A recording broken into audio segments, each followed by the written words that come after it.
Hello.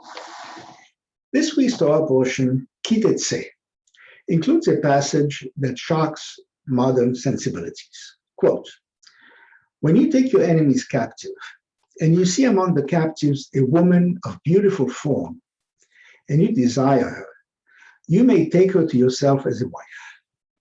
Then you shall bring her into your house, and she shall shave her hair, let her nails grow, and discard her captive's clothing. She shall spend a month in your house weeping for her father and mother. After that, you may go unto her and possess her, and she shall be your wife. But if you no longer desire her, you must release her outright. You may not sell her for money. Since you had your will with her, you shall not enslave her. Unquote. The Torah was ahead of its time. The custom was to treat captive women as sex slaves, servants, objects. It still is, sadly, in many parts of the world. Does the Torah approve of this behavior? No. The Torah only grudgingly tolerates this practice and tries to change the soldier's mind by providing disincentives. The soldier must marry her or release her. She must discard her captive's clothing, because the Midrash says that enemy women dress seductively during wars to ensnare soldiers. She must make herself unattractive by shaving her head, let her nails grow long, and wear only plain clothing. The soldier must wait a whole month before marrying her, a cooling off period. She must live in his house, so he has to see her crying and looking unattractive every day, all the time.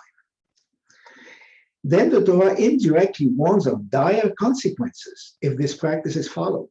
Indeed, it continues with, quote, if a man has two wives, one loved and the other one unloved, and both have borne him sons, but the firstborn son is the son of the unloved one, when he wills his property, he may not treat as firstborn the son of the loved one in disregard of the son of the unloved one who is older. Instead, he must accept the firstborn, the son of the unloved ones, and allot to him a double portion of all he possesses. Since he is the first fruit of his vigor, the birthright is his due. If a man has a wayward and defiant son who does not heed his father or mother and does not obey them even after they discipline him, his father and mother shall take hold of him and bring him out to the elders of his town at the public place of his community. They shall say to the elders of his town, this son of ours is disloyal and defiant. He does not heed us. He is a glutton and a drunkard. Thereupon, the men of his town shall stone him to death. Thus, you will sweep out evil from your midst. All Israel will hear and be afraid. Unquote. The implication is, if you marry the captive woman, in time you will come to hate her, and she will give you a rebellious son who may have to be executed. The Talmud does say, though, that the case of the rebellious son never happens and never will. So this may have been meant only as a warning to the soldier. Does the captive woman have to convert to Judaism? No. An unwilling conversion is invalid. If she converts willingly, then they can get married right away. If she does not convert, the procedure described in the Torah applies. Maimonides sums it up, quote, even after he has had the first intercourse with her, she still remains a non-Jew. Now, if she accepts conversion, she immediately immerses in a mikveh and then she can marry him. If she does not wish to convert, she sits in his house for 30 days.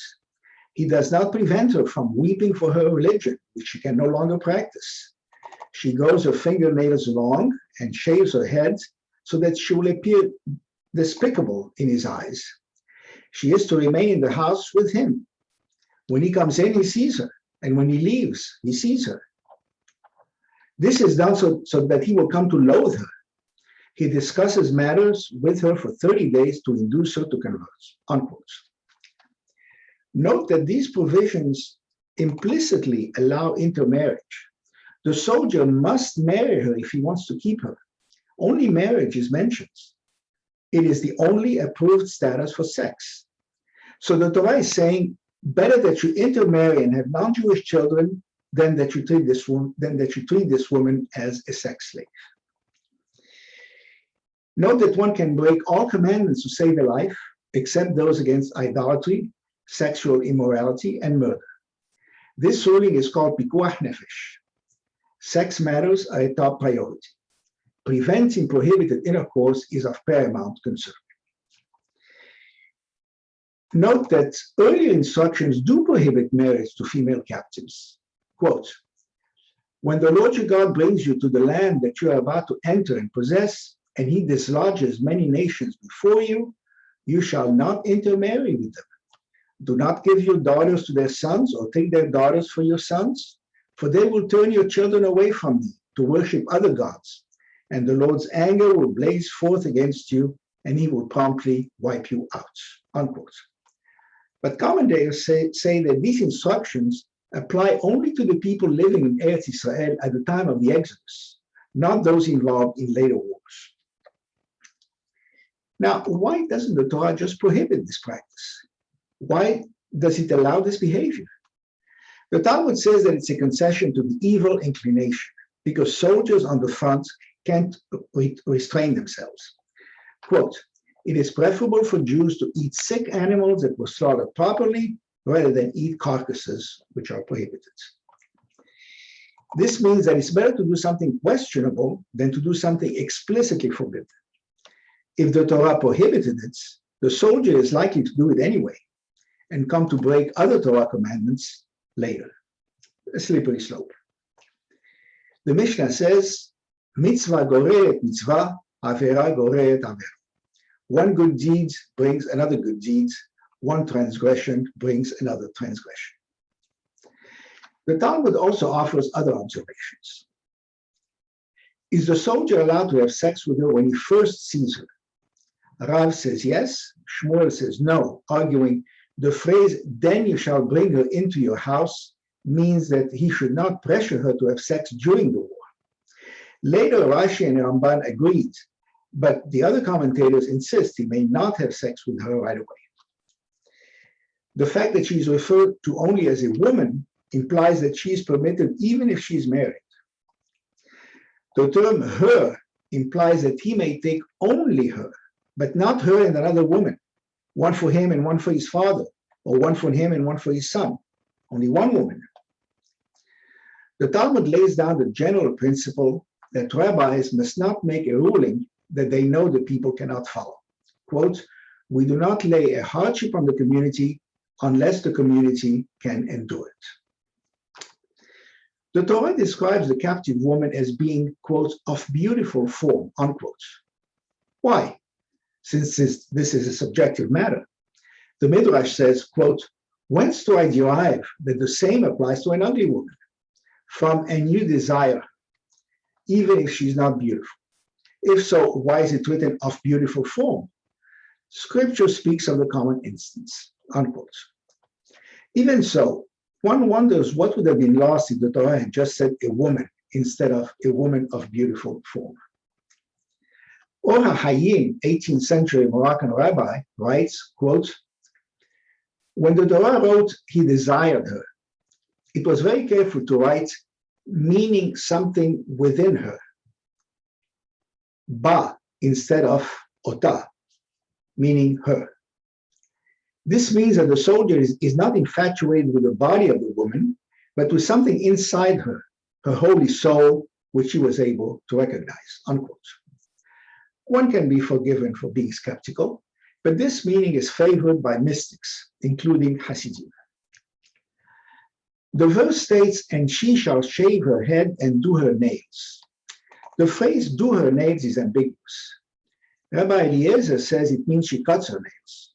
Rabbi Akiva says it means she grows them long. Perhaps do her nails is the Torah's way of saying whatever is considered attractive at the time, she must do the opposite. And she shall mourn her father and her mother. Rabbi Eliezer says this is to be taken literally. But Rabbi Akiva says, her father and her mother means idolatry.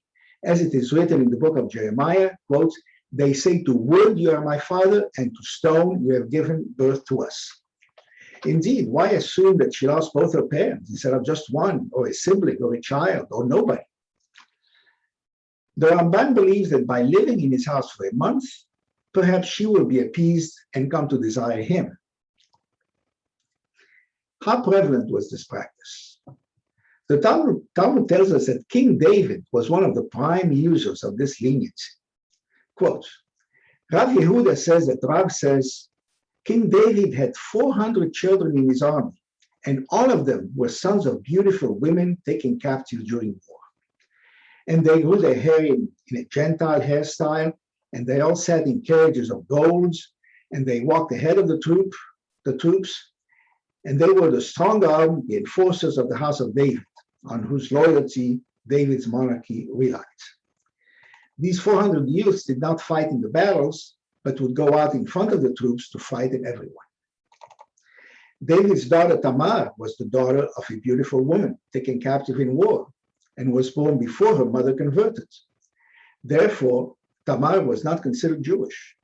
The proof is that Tamar said to Amnon, son of David, now therefore speak to the king, please, for he will not withhold me from you.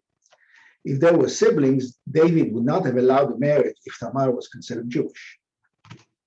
No cases have been recorded since that time. Generally speaking, why doesn't the Torah make more concessions to the evil inclination?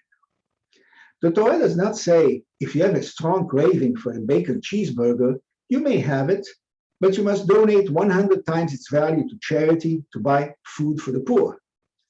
So why does it allow the equivalent for the captive woman? Because it recognizes that sex is the strongest drive? Because wartime is high stress period and you must make allowances to soldiers so they can perform at their best? Because exceptions are best kept to a minimum or the rule becomes meaningless? Of all the rules that are no longer part of the current practice of Judaism, it's interesting to note that the rule of the captive woman is one that only one warrior is recorded as having used. Shabbat Shalom.